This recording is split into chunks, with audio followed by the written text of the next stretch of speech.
Bonjour, bonsoir, bonne nuit pour InnoLife et bienvenue dans cette vidéo redémarrage, on va appeler ça comme ça, qui sera consacrée donc à cet ordinateur, cette tour ici, qui est donc une tour que j'ai récupérée comme beaucoup d'autres babioles que je vous ai présentées récemment, même vite fait en live, d'une certaine salle informatique. Donc on va voir un petit peu ce qu'il y a dans cette chose et puis après ça je vais le démarrer et je vais vous filmer sûrement la caméra parce que en screencast si ça se trouve ça va ramer, mais ouais bon, je vais vous filmer un petit peu le truc à l'écran quoi pour voir un petit peu ce qu'il y a, ce qui se passe, en sachant qu'il y a certaines choses que je vais pas montrer parce que il y a forcément des documents privés dans cette chose.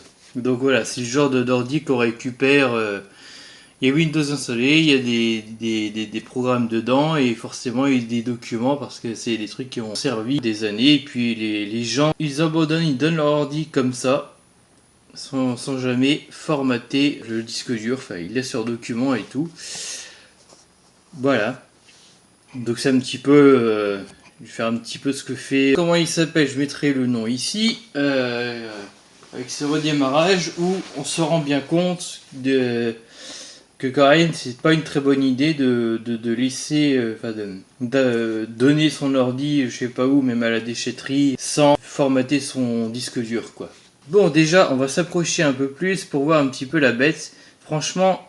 Justement, cette tour, ce boîtier m'a beaucoup séduit. C'est un ordi de 2007, mais je pense qu'à l'époque, c'était une putain de tuerie. Déjà, je trouve que le boîtier en lui-même, c'est un truc qui ressemble à quelque chose...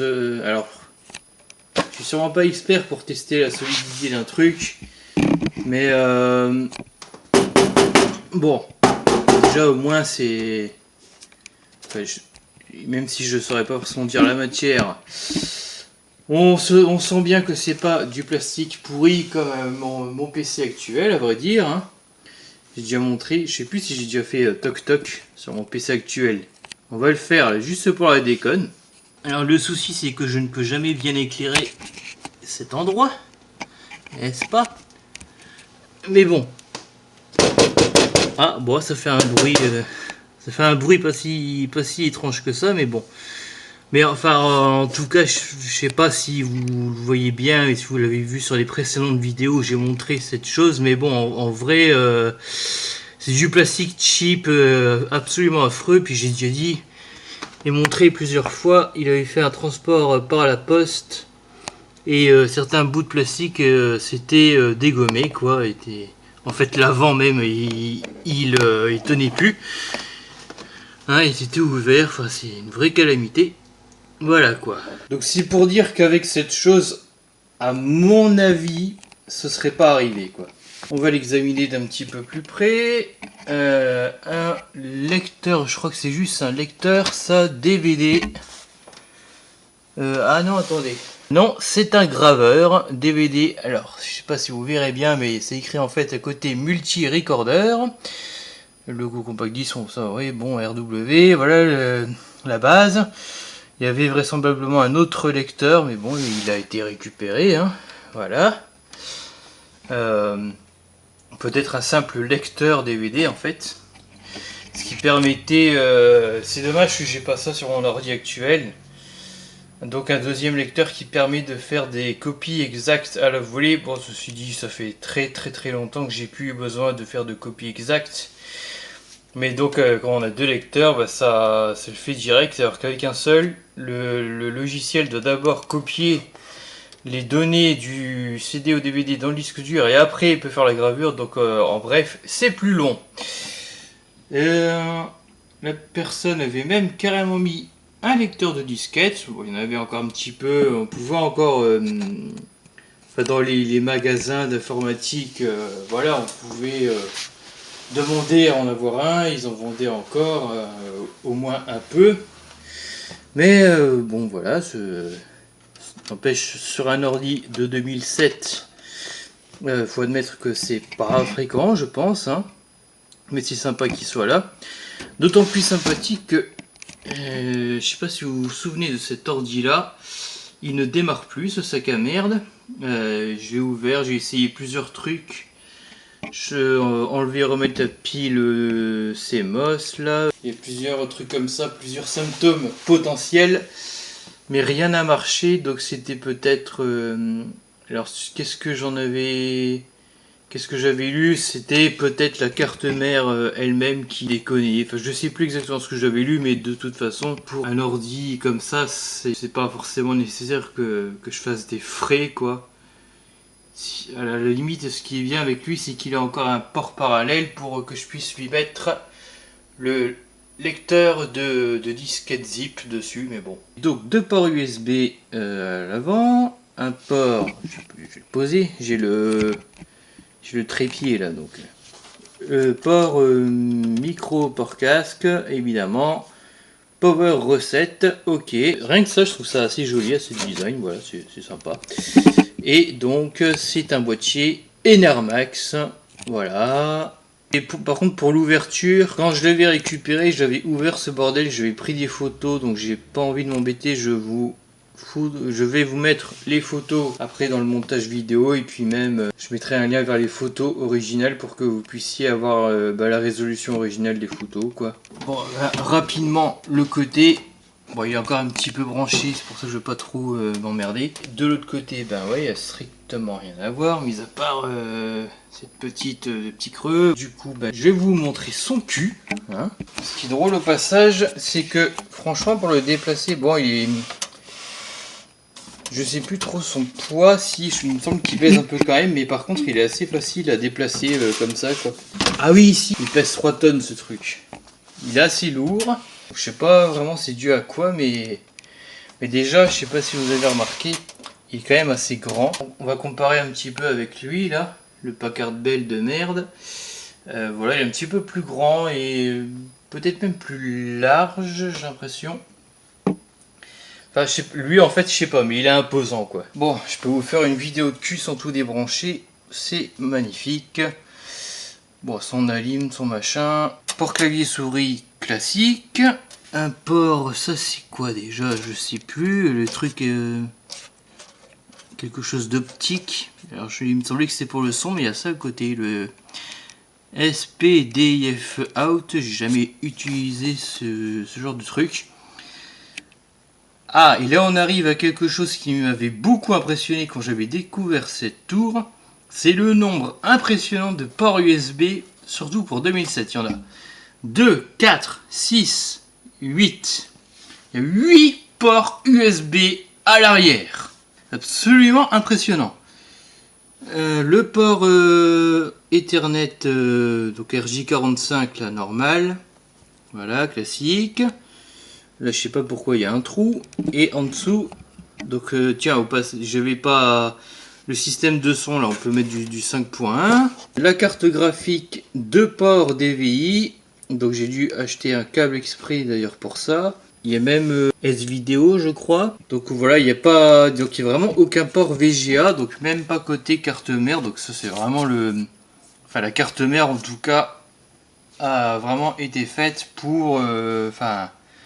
pour qu'on mette une vraie carte graphique et non pas un truc géré par le processeur, hein, visiblement. Voilà. Donc maintenant je vais passer aux photos pour gagner du temps par simplification. Par contre je vais sûrement commenter ces photos voilà, à travers un screencast pour vous parler un petit peu de ce qu'il y a à l'intérieur.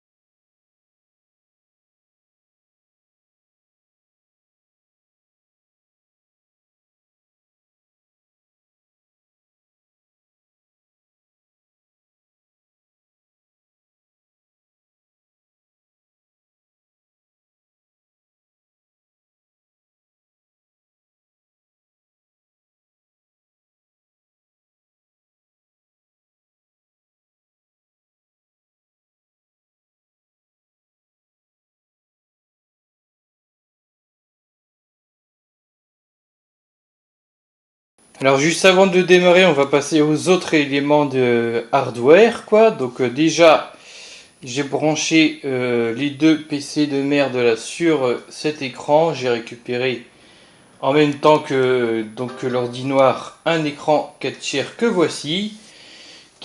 Alors cette marque, franchement, inconnue au bataillon, mais cet écran, franchement, est pas mal. L'image est propre. C'est voilà, au niveau des couleurs, pour moi rien à redire. C'est même plus normal à regarder que mon Philips qui est ici en fait. Hein, donc, quoi dire d'autre? Donc, bah, G, ouais, bouton power, et de petites flèches, auto, flèche droite, menu. Tiens, d'ailleurs, j'ai son carton à ce truc. Voilà, 19 pouces, TFT LCD, blablabla. Résolution SXGA, donc. Sa résolution max c'est 1280 x 1024. Tiens, alors d'après lui, le Fast Response Times. Bon, ça c'est un truc, je m'en rends jamais compte. Wide Viewing Angle. Alors, ça, vous allez le voir. À travers l'appareil photo, je sais pas si ce sera fidèle. Mais c'est vrai qu'il n'y a pas de problème de mémoire par rapport à ça. Que ce soit gauche ou droite. Haut ou bas, il faudrait que je revérifie. Mais. C'est vrai que par rapport au fait que ce soit un écran plat, c'est vrai que c'est pas quelque chose qui gêne normalement avec cet écran. Il est compatible avec VGA et DVI. Il a effectivement des haut-parleurs intégrés, donc évidemment de la grosse merde. VESA Mounting. On appelle ça VESA. Donc on peut le mettre sur on dirait une parabole là, qui est dans les rues, là, à l'extérieur des maisons. Apparemment, il existe en noir. Il a l'air assez classe en noir quand on regarde ce bout de photo. Mais bon, moi je l'ai en gris. Anti-G, bon, le côté silver black. Oui, il y a un petit peu de noir déjà sur le socle et aussi à l'arrière de l'écran. Ah bah tiens, ils nous mettent la version grise de ce côté là, ok, avec les mêmes saloperies, voilà. Sur le côté, des trucs que je ne sais pas ce que c'est. Norme Energy Star pour économie d'énergie quand même. Recyclable, tout le bordel. Bon, la poubelle barrée, des classiques. Des classiques, on ne sait pas forcément ce qu'ils veulent dire, mais des classiques quand même. C'est quoi ça? C'est la Handstar Display. Donc la vraie marque c'est ça et G ce serait le modèle, je comprends pas. Les instructions de déballage, oui, bon bref. Le dessus il n'y a que du bleu. Et l'étiquette du vendeur, ça je la cache. À son cucu. Des numéros 2011, ça c'est certainement pas l'année parce que bon déjà en 4 tiers 2011, en 2011 on vendait au moins les écrans 16 dixièmes. Et non, de toute façon ces écrans ils avaient été achetés en même temps que les ordinateurs sur les 2007-2008. 2008 ils étaient sous Vista, c'était des trucs de cette génération là. Ça c'est pour le carton. Après l'intérieur sont balarés, il y a peut-être un manuel d'instruction mais bon. Bon, à la base je voulais parler des autres trucs de hardware. Alors ces enceintes que je vais déjà montrer, donc j'ai fini par trouver un bloc d'alimentation qui fonctionnait, qui est assez imposant pour ce que c'est d'ailleurs, parce que je l'avais montré vite fait en live, hein, le voilà, il est quand même putain d'imposant pour de simples enceintes. Donc évidemment c'est pas le bloc d'origine, hein. En fait je pense qu'il n'y avait pas de ça là, qu'il y avait directement la fiche quoi. Donc pour rappel c'est du... Voilà si vous voulez l'espèce technique. Donc ça se branche avec les câbles de... Voilà, c'est le noir là. Je sais pas si ça porte un nom. Ça doit être relativement standard, mais on peut vite les confondre, hein, les prises comme ça, parce qu'il y en a de différentes dimensions. Et là, ils nous disent quoi d'ailleurs? Normalement, c'est écrit... Alors, vous voyez pas forcément du AC 9 volts. Mais putain, c'est tellement contradictoire. Bon, bah je sais pas par quel miracle ça fonctionne, je comprends pas. Parce qu'il y a moins de... Finalement, il y a moins de voltage dans mon bloc d'alim. S'il y a des électriciens, n'hésitez pas à me dire pourquoi ça marche. Pour la souris, j'ai ressorti celle-là. J'ai... Vu qu'il y a 50 prises USB à son cul, j'ai rebranché ça parce qu'en fait, sinon, j'avais une autre souris en PS/2 là. Mais par contre, elle est assez couillonne cette souris. Là voilà, je pense que je l'avais jamais montré. Souris Labtech, cette marque doit tellement être morte et enterrée depuis. Et donc en soi, il me semble qu'elle fonctionne bien. Alors par contre, son truc du milieu, sa roulette là, elle colle. C'est dégueulasse. Et surtout, comme vous pouvez le constater, la loupiote rouge est allumée alors que l'ordi, lui, je l'ai toujours pas allumé, il est toujours éteint. Donc ça reste comme ça en permanence. C'est un peu con, je sais pas si ça consomme beaucoup de courant, mais quand même c'est débile. Je sais pas comment ça se fait. Mais par contre, je me souviens que cette souris avait un CD de driver, notamment surtout pour Windows 98. Pour activer le clic du milieu. La roulette, peut-être qu'elle marchait d'office, mais vraiment le clic du milieu là, sous Windows, quand vous faites ça, ça permet de faire défiler la page d'une autre façon. Vous avez peut-être déjà essayé, vous voyez peut-être de quoi je parle. Là, je viens de la rebrancher justement pour vous montrer ceci. Donc du coup, je prends ça, voilà, malgré ces petites... elle a toujours ses petits défauts, mais... elle marche à peu près bien, sachant que c'est pour un ordi que j'utilise très peu. Donc bon, ça passe, on va dire. Au clavier, c'est pareil. C'est un de mes anciens claviers, tout simplement. Pareil, Labtech. On n'avait pas exactement acheté les deux en même temps, mais pas loin. Pareil, PS/2, évidemment. Enfin, ouais, évidemment. Je sais pas si c'est évident, mais... il date du début des années 2000, en fait. C'est pour ça que c'est évident pour moi, parce que je le sais. J'aime bien le son que font les touches. Je trouve que c'est pas trop fort et pas trop chiant. Mais bon, voilà. Les fameuses touches qui servent un peu à rien. Je crois que c'est pareil, sous Windows 98, le driver servait à ça. Parce que lui, c'est pareil. Il avait son CD driver, donc qui avait de mémoire la même tronche que lui. Donc peut-être qu'il faut installer les drivers pour que ça reste pas allumé en permanence, mais les CD drivers, aussi bien du clavier que de la souris, je sais pas pourquoi je ne les ai plus. De toute façon, c'était vraiment n'importe quoi à l'époque, parce que à cause de ça, on avait une icône supplémentaire dans la barre des tâches. À une époque, j'en avais une icône pour la souris et une autre pour le clavier. Voilà. Donc deux Inutilware qui démarraient en même temps que Windows et qui se prenaient de la place dans la barre des tâches. Sachant que, pour rappel, à l'époque des Windows avant XP, toutes les icônes en bas à droite restaient affichées, quand on ne pouvait pas les masquer. À partir d'XP, je suppose qu'il n'y avait pas besoin de CD de driver. Peut-être même de Millennium, je sais pas trop. Millennium 2000. Je pense qu'on peut l'allumer, hein, ce sac à merde. Alors par contre, je vais essayer de me trouver un bon angle. Enfin, pas un bon angle, mais je sais pas où poser mon truc pour être en face de l'écran. Ah oui, j'ai oublié. En voulant prendre la souris Labtech, là, j'étais retombé sur celle-ci. Oh putain, alors l'éclairage, c'est pas ça du tout. Mais bref, et en fait, je me suis rendu compte qu'en la prenant, ouais, voilà, est-ce que ouais, vous voyez à peu près, il y avait du liquide dessus, bon j'ai un peu frotté, et en fait, vous l'avez peut-être deviné, voilà c'est par là, cette pile de merde a fui. Il y a des comme ça, certains objets, si vous vous en servez pas, enlevez la pile, même si le truc est sur off. Parce que non, à aucun moment elle était sur on. Elle est sur off depuis sûrement, on va dire depuis février. Là on est vers fin mai, on est quoi, le 24 mai, je sais plus, bref.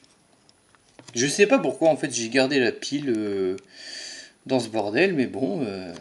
Alors, comment faire quand on n'a pas de trépied? Eh bien, les enfants, surtout, ne faites pas comme moi. D'accord? Surtout, pas comme moi. Je dirais qu'en me déplaçant, je fais tout trembler, quoi. Bon, ma foi, j'ai trouvé une idée un peu meilleure.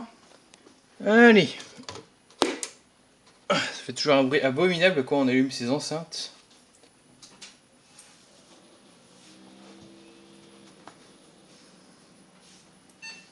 Ok, donc voilà déjà un petit peu son BIOS. Alors, tiens, à la limite... Ah, bah j'ai pas eu le temps.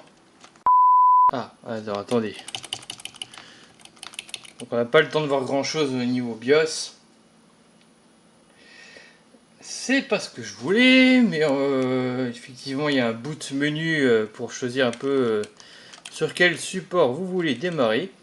Et même des trucs assez inattendus. Zip, lecteur zip j'imagine.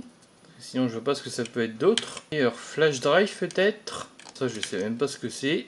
Mais c'est pas ça que je voulais avoir. Dell BIOS Setup. J'aime bien ça un petit peu l'image là, mais... Alors par contre le BIOS c'est encore un truc assez classique, voilà. J'ai toujours trouvé plus cryptique celui-là. Donc ça permet de voir hein, du coup 2007.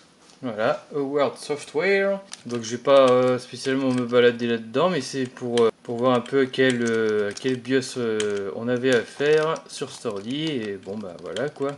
On va faire Exit Without Saving. Et on va vraiment démarrer. Alors par contre j'ai fait quelques modifications dessus en termes logiciels parce que déjà j'en ai eu besoin de Stordy là, le temps que le SSD de l'autre con là que j'en ai un nouveau, j'ai dû utiliser ça quelque temps. Donc voilà, là c'est le grub de Ubuntu Mate. Bien sûr il n'y avait pas ça à l'origine. Donc on va démarrer sous Windows XP parce que c'était bel et bien un XP. Alors d'ailleurs c'est assez amusant de voir à quel point cet écran est net sous port DVI. On voit beaucoup les pixels. Forcément ça met un peu de temps à démarrer. Par contre je vais vous abaisser la résolution pour que vous y voyez plus clair. Je crois que c'était bel et bien ce fond d'écran là qui était là par contre. Voilà, et juste quelques icônes qui en plus ou en moins parce que, comme je l'avais dit, je me suis un peu servi de l'ordi. Enfin, du coup, j'ai installé des logiciels de sécurité en plus. Qu'est-ce qu'il n'y avait pas Donc Avast, ça y était. Bon, moi, j'aurais mis Antivir, là, enfin Vira. Mais enfin, j'aurais mis, sauf que il est plus compatible avec XP. AVG, je sais plus si la nouvelle version marche sur XP, peut-être que non. En 2013 ça marchait encore, mais aujourd'hui peut-être plus. Ah, eh ben ça marche pas avec cette souris là. Tiens, la Laptec que j'ai branchée, on dirait qu'elle prend le dessus, c'est marrant ça. Eh ben, par contre elle est lente comme un cul. Hein. Je vais essayer de la débrancher. Ok, là ça fonctionne. Putain, mais par contre, malgré ses 2 Go de RAM et le processeur qu'il a quand même pour un XP, malheureusement, tout ça reste quand même assez lent. Ah, voilà, j'aurais déjà dû avoir mes paramètres là, mais bon. Et alors qu'est-ce que j'avais installé en plus là? Spybot et Komodo en plus, mais bon, je pense pas que ça ait réellement changé grand chose en termes de vitesse. Ah putain, il a pas fini de charger. Hein. Vous savez ce qui est fou, c'est que sur Ubuntu Mate, c'est pas beaucoup plus rapide, hein, franchement. Donc 800 x 600, là j'espère que vous voyez plus clair. Hein. Alors l'écran de veille, ça j'y avais peut-être pas touché.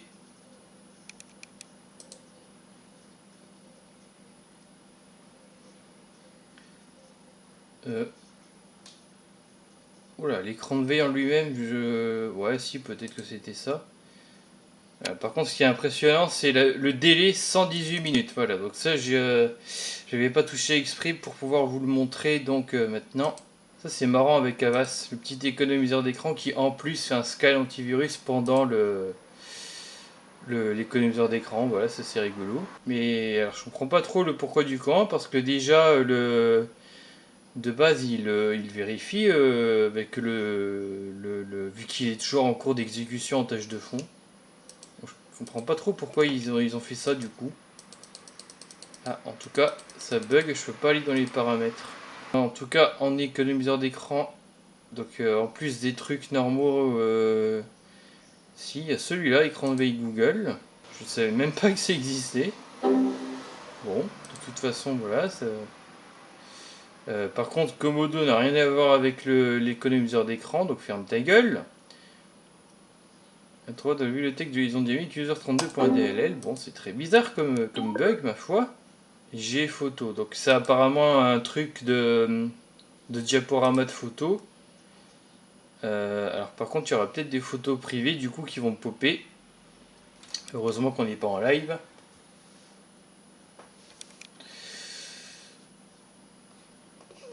Bon, déjà il y a le logo Google.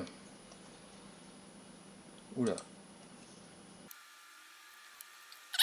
Bon, au moins les photos en elles-mêmes ne sont pas identifiables, mais je crois que ce sont effectivement des photos. Ce ne sont pas des photos fournies par Google, ça. Je n'en sais rien, mais bon, j'en ai aucune idée. Ok, voilà, cette espèce de petit effet de dézoom léger, voilà, c'est sympa. Effet fondu.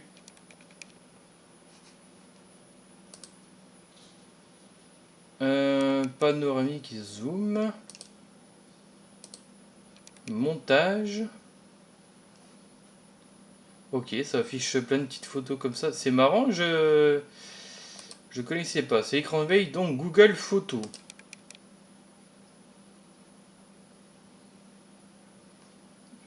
Ok, balayage. Bah, panoramique et zoom. Voilà. Push. Ah oui, ça fait un peu comme la traduction que j'utilise dans mes lives, mais avec un effet de flou en plus. Ok.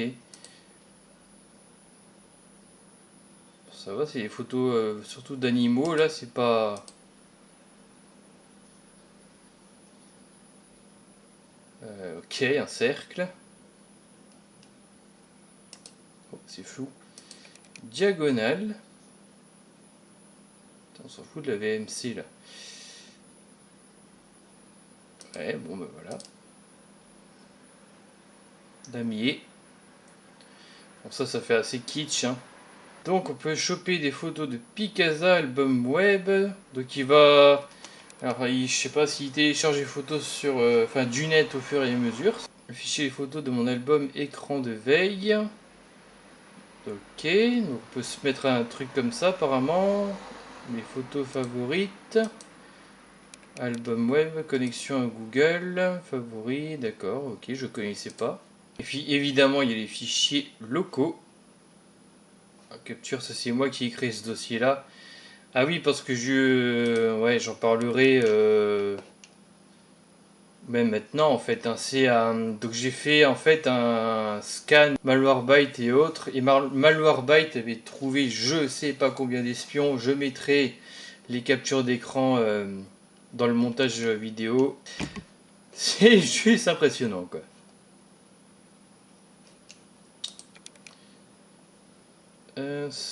Alors 118 minutes. Je vais changer ça. Je vais 5-10 minutes, je sais pas. Je sais plus si c'était moi qui l'avais mis ça. Du coup c'est con, on voyait jamais l'économiseur d'écran, juste voilà. Il y avait la mise en veille directe finalement. Enfin là c'est juste l'extinction du moniteur, mais alors je sais pas pourquoi il me détecte deux écrans par contre. En plus enfin, il détecte deux fois le même. Que vous montrer d'autre? Samsung Kies. J'avais ça avant, c'était pour télécharger des fichiers d'un portable Samsung vers l'ordinateur et inversement. Oula.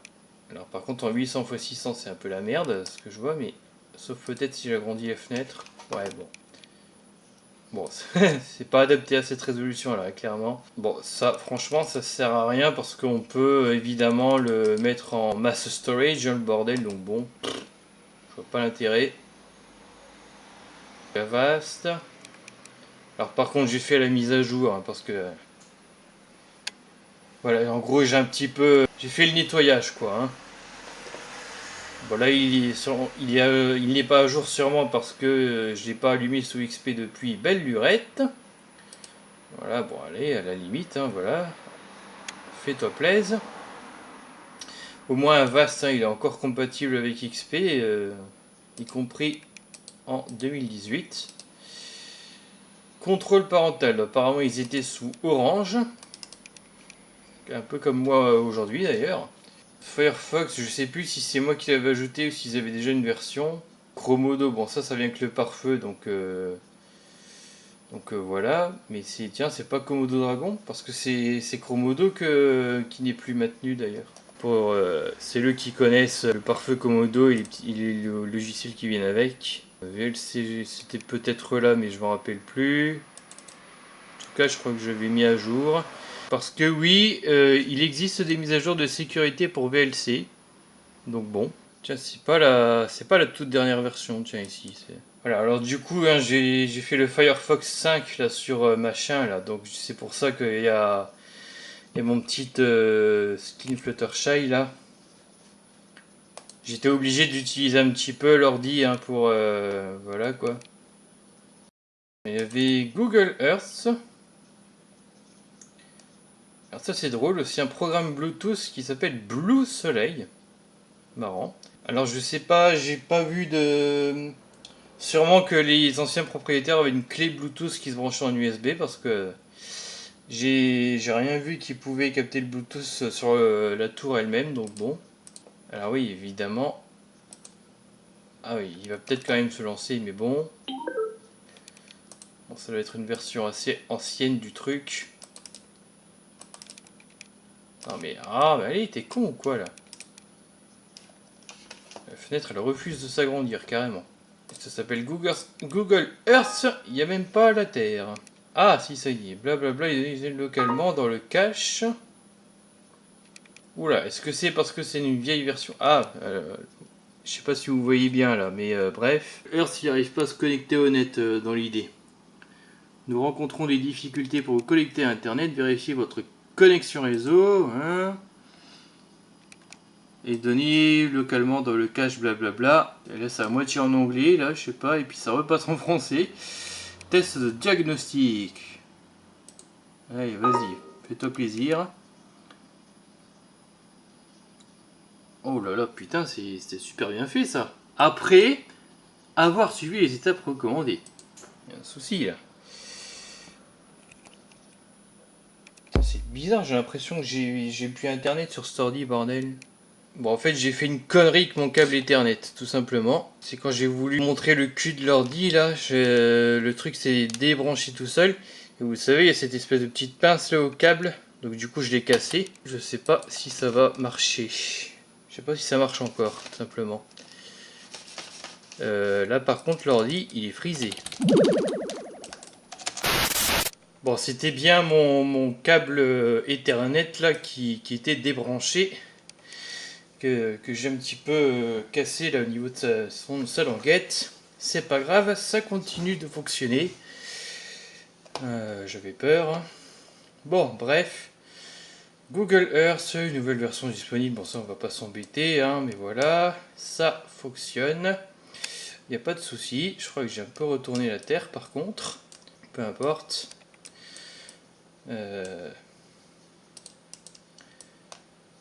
Voilà. Oh, c'est quoi cette étoile rouge? Est-ce que Paris serait devenu communiste? Qu'est-ce que c'est que ce truc? Ouais, non mais d'accord Paris, mais... Ah, ça c'est sympa par contre, le fait que même comme ça maintenant, on a des modèles 3D partout. Alors Paris, FR, oui. Bon, ça va, ça tourne étonnamment bien sur cet ordi parce que, hein, disons que, voilà, il date déjà de 2007. Mais franchement, ça a l'air nickel. Ça va, je me balade un peu au hasard. Bon, ça Ça fonctionne très bien, hein. On aurait pu s'attendre à la limite à ce que ça rame. Blue Soleil, comment ça marche ça? J'ai jamais vraiment utilisé le Bluetooth quoi. Enfin, un petit peu sur portable, mais bon. Service Bluetooth, ouais. Fenêtre principale, d'accord. Bon. De numérotation réseau, what the fuck? Du port série Blue. Mais what? Le son il déconne ou quoi? Pourquoi on entend le bip du PC? Je ne sais pas. Des périphériques Home Machine Bluetooth. Bon, je sais pas. Il se passe rien, mais sûrement parce qu'il n'y a pas de périphérique Bluetooth trouvé. Mon Bluetooth, mes services, outils, Drive Manager. Ça venait probablement avec le Samsung Kies là. Bon, en fait, finalement, le contrôle parental d'ailleurs, ça amène directement à un téléchargement d'affichiers de contrôle parental, enfin un programme quoi. Bon, je ne suis pas emmerdé à télécharger ça. Si ça se trouve, il est déjà téléchargé d'ailleurs. Alors, je sais pas si vous voyez bien. Espace total, utilisé par Auto Backup Secret Zone, l'utilisateur. Pour l'instant, ça a l'air assez redondant avec Kies, donc je comprends pas. Ouais, 55 secondes là, selon lui. Sachant qu'il n'y a pas de mot de passe au démarrage de Windows, donc je perds même pas du temps avec ça. Parce que ce temps est comptabilisé si on reste à l'écran et qu'on tape le mot de passe genre 10 ans après quoi. Tiens, ça c'est... J'ai également installé ça, Specie, donc ça donnera un résumé détaillé de ce qu'il a dans le ventre, c'est parfait. Professional, 32 bits, SP3. Ok, donc c'est un Intel Pentium E2182 GHz. Je sais pas si c'est forcément très clair, mais c'est un dual core si je ne m'abuse, non? Ouais, voilà, là on voit bien les deux processeurs. Technologie Conro, je sais pas ce que c'est. 2 Go de RAM, carte mère Gigabyte, P35DS3, carte graphique HX191D. Donc c'est une ATI quoi en gros. 256 mégaoctets. Ouais. Disque dur Seagate de 149 Go. Ça doit être un 200 quoi. 200 gigabits. Disque optique, enfin le lecteur DVD, enfin le graveur même Pioneer DVD RW, ok. Audio AMD High Definition Audio Device. Carte réseau Realtek, gigabit Ethernet, bon ok. Voilà, ça donne une petite idée de ce qu'il a dans le bid. Spybot, alors là on peut pas avoir la 2.6. Par contre la 2.4 heureusement elle marche encore. Et puis elle, on peut la mettre, enfin je veux dire, il y a encore les mises à jour et tout, hein, donc il n'y a pas de souci. Hein. Bic, lui je crois qu'en fait il marche pas sous XP réellement. Alors ça par contre, tout ce qui est famille Chromium, hein, il n'y a plus les mises à jour. Version 45. Je vais regarder, c'est quoi la dernière version. J'ai un Chrome Canary sur mon autre ordi, là, sur mon ordi principal. Je vais essayer de voir c'est quoi la dernière version au moment où je parle. La version 68. Donc voilà, donc déjà non, il n'est pas du tout à jour. Il devrait me dire, normalement il devrait avoir une barre disant qu'il ne peut pas recevoir les mises à jour. Donc si vous installez des vieilles versions de Chromium et Chrome, normalement ça, bon, bah, ça marchera forcément, mais j'imagine que les nouvelles versions ne vont même pas s'installer. C'est bizarre, son copyright malgré tout est de 2018, basé sur Chromium 45. Tiens, bah, c'est pas ça qu'on avait vu sur un des derniers lives là? À la place des décodeurs, ouais, on met cette cette espèce de petite clé à la con. Picasa, j'ai jamais trop vu l'utilité de ce truc. Au pire, ça permet d'apporter les photos de manière assez simple, on va dire, mais bon. Oh, j'aime bien comment l'écran il est venu. Picasa 3. Alors, de quand ça date? Ah oui, d'ailleurs, ouais, il y a des documents privés, donc faut pas que je montre en plus grand. Il y a des trucs très personnels, d'avant sur le décès d'une personne, donc bon, voilà quoi. XP Vista 7, donc c'est une version de 2011, ok. En tout cas, il va bien chercher dans tout le disque dur pour les images, enfin tout le disque dur. Pas tout le disque dur, mais dans le dossier images quoi. Il ajoute des trucs. Ah, ça, c'est Starway qui l'avait envoyé, ça, sur le Discord. C'est toutes ces photos qui changent. En tout cas, il y avait beaucoup de photos. Bon, on va explorer les documents pour voir s'il y a des trucs qui sont à peu près montrables.